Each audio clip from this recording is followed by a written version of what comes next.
Watch on BBC iPlayer. Exploring the media revolution. Everyone's entitled to an opinion. What they're not entitled to do is invent facts. Get the background on the biggest stories. It's not so much that there's a risk you're being played, it's just that you have to go into it with your eyes open. The battle for influence and attention. The moment you have rage and conflict, the algorithms go, we like this. And the companies shaping the future. Linear television will die over time. The Media Show. Watch on BBC iPlayer.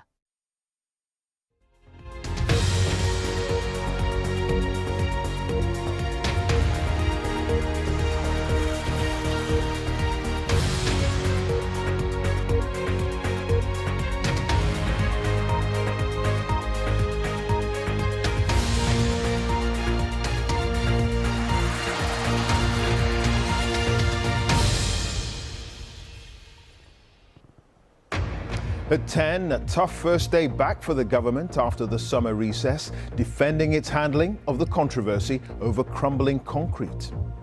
Ministers say a list will be published this week of all the schools affected in England.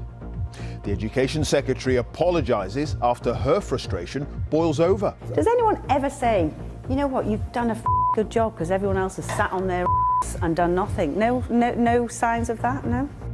She believes the number of schools with rack concrete is in the hundreds, not thousands. The crumbling concrete bubbling into a political mess without obvious end. It poses questions for ministers about their judgment, about their decisions, about their choices, about their attitudes to risk, now and in the past. Also on tonight's programme, Northern Ireland's Chief Constable resigns after a string of recent controversies.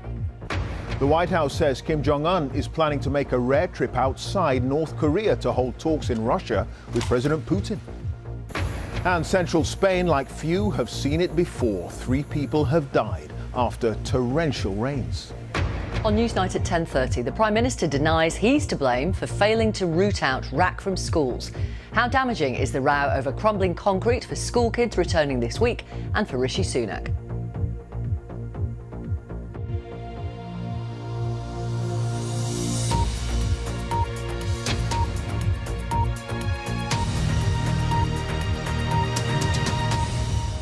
Good evening. It's been a testing first day back after the summer recess for the government, now mired in the controversy over crumbling concrete. Ministers say a list will be published this week of all the schools affected in England, as Rishi Sunak rejected claims he oversaw budget cuts as Chancellor that meant rack concrete couldn't be replaced in as many schools as the Department for Education had wanted. It's also been a testing day for the Education Secretary, who had to apologise for her frustration expressed in